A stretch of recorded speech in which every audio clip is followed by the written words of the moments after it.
Hi, everybody. Today's episode is going to be a replay of one of our more popular episodes.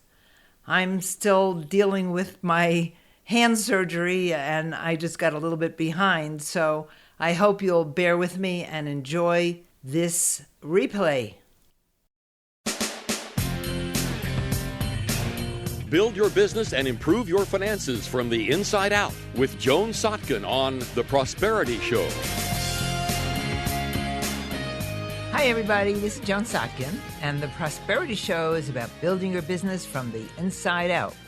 It's a holistic approach that helps you develop your inner awareness and focus on your own physical and emotional health, which makes it much easier to express yourself authentically and profitably through your business or professional practice. And along with the personal focus, we also look at business and financial skills that can help you move forward. My main site is prosperityplace.com, where you can download free audios and ebooks designed to help you build your money muscles and live a happier, healthier, and more prosperous life. So I'm going to say a couple of sentences and see if you relate to any of this. I worry about money a lot. I'm afraid of running out of money. It bothers me that I'm stuck financially. No matter what I do, I can't save any money. I'll never have the money to pay off my debt. I don't get paid enough. I don't earn enough. I work all the time but don't earn much money. And these can apply to anybody in any financial situation, particularly the one I'm afraid of running out of money. Because what happens when people amass a lot of money, then they worry about running out of money. It's not as if having money makes the worry go away. So what do all these things have in common? Well, the fact is, it's never about money. It's never about money. When you're thinking, I need more money, I need more this, it's never about money. It's always about something that's going on inside of you. And you can say, well, I have all this debt and it makes me worry, or I have all this debt and I feel so burdened by it. Well, to go along with it's never about money is the statement that the situation doesn't cause the feelings cause the situations. So let's look at some basics here. And I started outlining this in my book, Build Your Money Muscles, that money is just a symbol of relationship. It's energy passing between two people or entities. By itself, it has no energy. There have to be two elements involved. And what money is, it's a symbol of relationship, and how you deal with money is how you deal with your relationship with yourself and others. So when you're worrying about money, and I say it's never about money, what are you worrying about? And if you're afraid of running out of money and it's not about money, what is it about? And all things that have to do with money relate to some other part of you, mostly your emotions, because it's your emotions that create the situation. Let's look at that one for a second. People will say, well, I feel so blah, blah, blah because my money is such and such. I feel so afraid. I feel so angry. I feel so deprived because I don't have enough money. Whatever the feelings are, it's not the money that's causing the feelings. What's causing the situation is your feelings, because it's your emotions that are the creative force behind your life stories. And once you get this idea, then when you start complaining about your financial situation, whether it's somebody who betrayed you, someone who owes you money, all these things that have to do with money, your emotional habits, your emotional responses are what help to create the situation, even when there are other people involved. I know this is sometimes hard to understand, and it's like, oh, I don't know, it's really about the money. No, it's never about money. And so once you hear yourself complaining about your financial situation, once you start longing for more money, once you start feeling anything that has to do with your finances, you can say, what am I feeling? When have I felt this before? Because it's the feelings that help you create a situation that allow a life story to take place. And this may seem really odd to some people, but I've been looking at this for over 30 years, and there's no doubt in my mind that this is true. In order to fix my own finances, I really had to find out what I was feeling vis-a-vis my finances, and then each time to look back and say, well, what is that feeling habit that I have, and where did it start, and how can I teach myself to respond differently? It's not as if our feelings are set in stone. Our emotional responses to whatever's going on is not set in stone. It's just a habit. And just like any ingrained habit, it takes a while to change. I do have a crystal wand, but it's not a magic wand. I can't just wave it and wish your problems away. And from my point of view, the problems, particularly the money problems, are an opportunity to get to know yourself better and to grow and to evolve. So let's say you're worried about running out of money. Now, I have a number of clients who either make a lot of money, and when I say a lot of money, I'm talking about over $200,000 a year, or they have amassed some money over the years. And the worry is, I'm going to run out of money. Well, if it's not about money, what is it about? It's always about people. So when you hear yourself saying, I'm afraid of running out of money, what you're really saying is, I'm afraid of being alone, or I feel so alone, or what really is at the base of a lot of this is the fear of running out of resources and dying. I mean, it's that deep. And we dump all this stuff on money when money is just this neutral thing that just sits there waiting to be circulated. And we blame an awful lot on money, and it's just a symbol of what's going on inside of you. So when you start thinking about money and how much you don't have, ask yourself, what don't I have? Do I feel alone? Do I feel deprived? Do I feel trapped by my situation?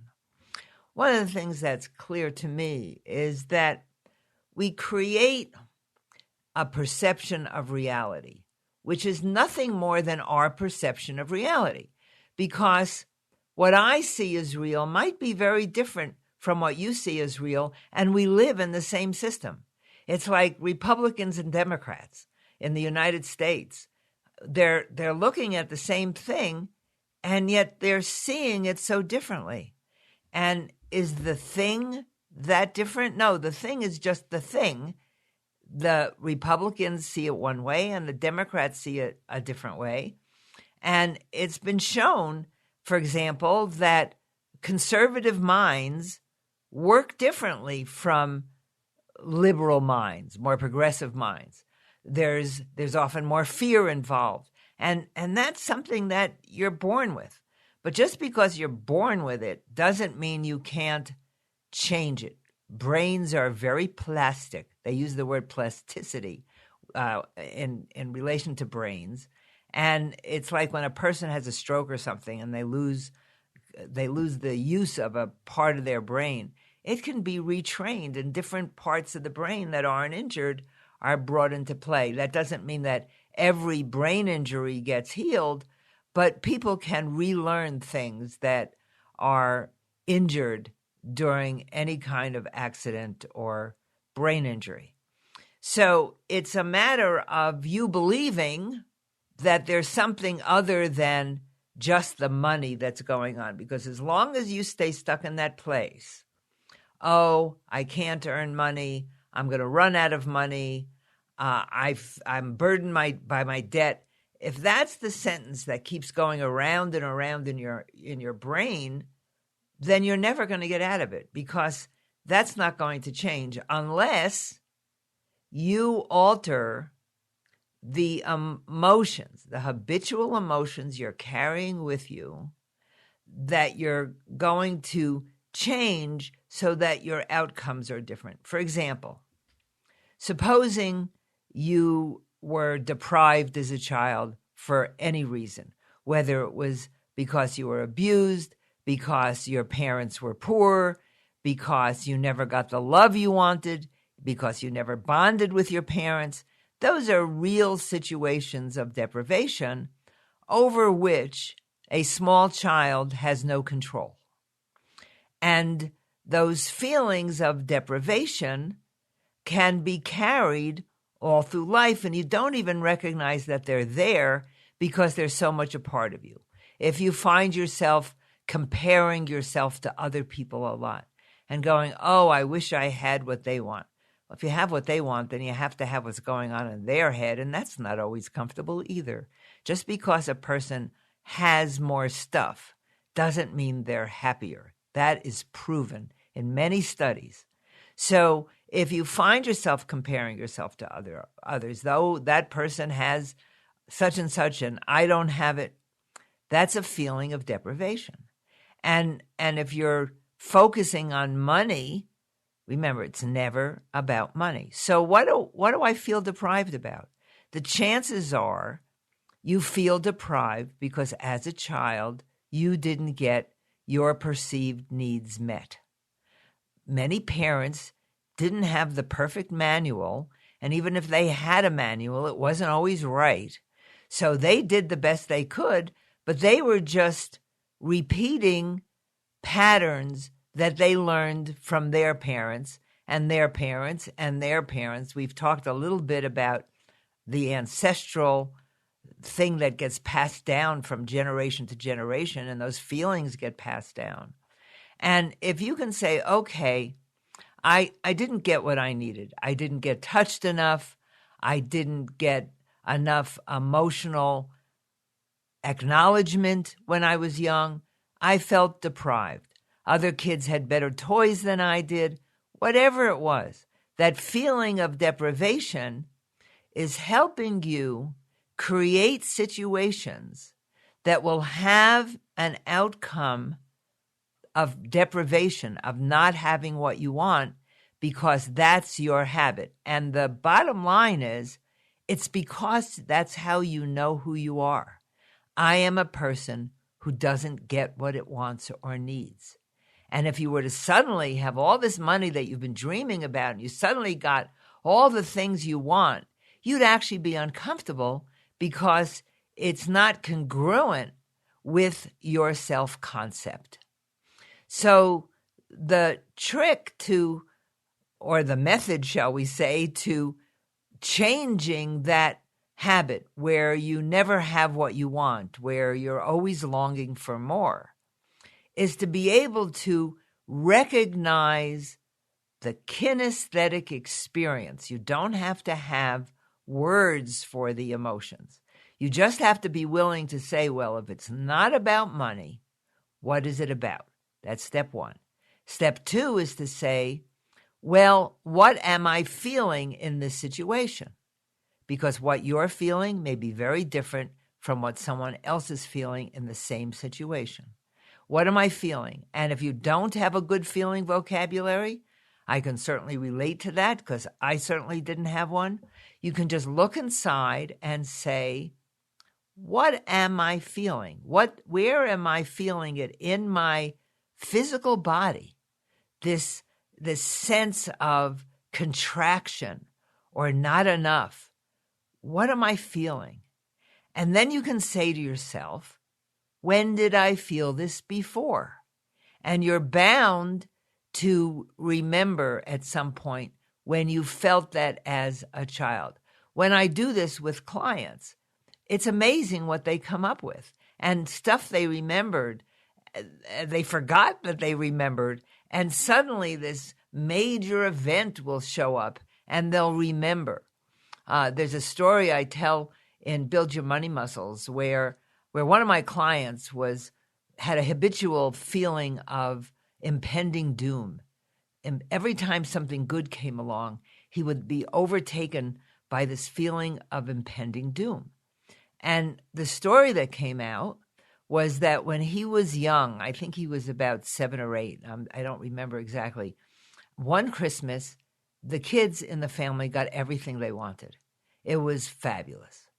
And then something happened between their parents, and their father got really angry and took all the presents back to the store. And so now as an adult, every time he had something good happen or was thinking about doing something he really wanted to do, that came along with this feeling of impending doom. And once he saw what that was, and we recognized that we were able to do some energy psychology techniques and move him to a different place, and it just changed overnight. It was amazing. So you've heard me say many times, recognize, release, and replace. That's a system. So the first step is to recognize what you're feeling and when you felt it before. You can also say to yourself, if I did have an emotional vocabulary, what would I call this? And you may be surprised that you actually come up with some good ideas. And the release part can be any one of a number of energy psychology techniques, or just expressing the emotion, letting yourself travel into the feeling, and then making the sound of the emotion. It's a little hard to get used to this if you're not used to expressing your emotions, but once you do it, it's amazing how much lighter you'll feel. The technique that I use a lot, although I don't use it much anymore because there's not a whole lot of stuff that comes up anymore, is Be Set Free Fast, which I have information about on Prosperity Plays, and I'll put a link to it, or the Power Word technique, which I've done an episode about, and it's in Build Your Money Muscles, and it's a terrific technique for altering your subconscious, for shifting things on a subconscious level. There are a number of other things I use with clients, but EFT and Be Set Free Fast, these are modern techniques that make it possible to reach a new level of understanding about yourself without long-term therapy. Therapy has its place for some, but with the new techniques, you don't spend a lot of time rehashing the past. You recognize what you feel about the past. You let yourself feel it and say, what would I like to feel instead? That's the replace part.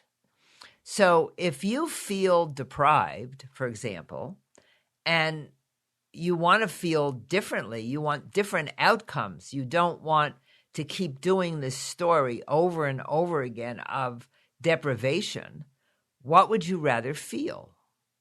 You'd like to feel perhaps fulfilled. You'd like to feel touched. You'd like to be in a having space rather than a wanting space. That's my problem with the Abraham material and the law of attraction. Esther Hicks talks a lot about wanting and keep on wanting. And to me, it's no, keep on feeling that you're having. It's like the one I did on feeling wealthy rather than feeling poor. As long as you feel poor and that's your identity, you're going to keep creating things that let you feel poor no matter what's sitting in front of you. So if you want to feel fulfilled, or if you want to feel satisfied, or if you want to feel having, what does that feel like? Where in your life do you have that feeling? I always say to people who are trying to get over the feeling of not enough and they want to learn enough, do you have teaspoons, enough teaspoons? Do you have enough underwear? Are there enough leaves on the tree outside? You have to get into the feeling that you want, because just releasing the feeling that you have, which is just a habit, it's not who you are, it's not actually stamped into you forever in your DNA, and even if it's in your DNA, it can change. So what would you rather feel? And you may have to teach yourself that feeling. So it all boils down to a lot of inner awareness. Awareness that when you're complaining about your financial situation, when you're thinking a lot about money and it's not happy thoughts, and you've got this stuff going around and around in your brain, to say, it's never about money. What am I feeling? When have I felt this before? What can I do to express that feeling? And there are lots of ways of doing that. As I said, by making the sound of the feeling, writing in a journal, sharing it with somebody, getting it out of your head and expressed. And then saying, what would I rather feel instead? And what do I have to do in order to feel that? What do I have to learn? When I was learning about feelings, I had this list of feelings, and I would actually practice the different feelings, the positive ones and even the uncomfortable ones, because those feelings, those emotions are all a part of you. When you try to bury the emotion, it's just getting buried, and it's going to pop up someplace. Some people have it pop up in their bodies by breaking bones, by getting in trouble different ways. So recognize, become aware. That inner awareness is so important. Recognize, release, and replace. And if you think of that over and over again, recognize, release, and replace. So you hear yourself thinking about money, and you look at it and you say, okay, I recognize that it has nothing to do with money. What does it have to do about? What am I feeling? How can I release that feeling or express that feeling? And what would I rather be feeling? The important sentences today are, it's never about money, and the situation doesn't cause the feelings. The feelings cause the situation. And if that doesn't make sense to you, let me know, and I'll go into it more deeply. These are things that have really changed my life. I started learning them a long time ago, and they've really made a difference. And with my clients that I work with, understanding some of these basic principles helps them change their life position. It's not always a financial position. Change their life position in a relatively short period of time. As you start changing, you have to develop new responses to life. It's not just a change the channel kind of thing. And that's the kind of thing that I help people with as a coach, as a mentor. I help people figure out what's going on inside of them, what habits they're bringing to the table, because it's really easy for me to see how this works. And I do offer a free consultation during which I usually get to one big deal that people have. And if you're interested in one of these free consultations with the possibility of coaching, just get in touch with me, Joan at prosperityplace.com, and I'll tell you what's involved. And I just see people every day acting out these family of origin issues through hate and hurting people, and all these to me seem like uncivilized behaviors, which come from the feelings that they're carrying from childhood. And part of the income inequality piece is people who don't have learning how to pull themselves out without the anger and without the shame, all that stuff that they're just acting out over and over again. And for people who have already made money or are making money, to be able to be more comfortable with what you have. I understand that just because you have it doesn't mean you're comfortable with it. So if any of these things are on your mind or bothering you, get in touch with me, and let's see how we can work together. I have all sorts of programs available and opportunities for people in every income bracket. So write to me at joan@prosperityplace.com. You don't have to be ashamed or embarrassed about your financial problems when you write to me. I don't see anything as right or wrong, as good or bad. It's just what is. I believe if you look at everything with this detached idea that it's not good or bad, if you don't like what's happening, you have the option of changing it. And you can get the shame out of the way and everything else. So contact me, joan@prosperityplace.com. I hope you'll visit prosperityplace.com. There'll be the show notes for today, plus links to anything that I mentioned. And please, if you haven't done so already, please download the free material. It'll get you started in the right direction.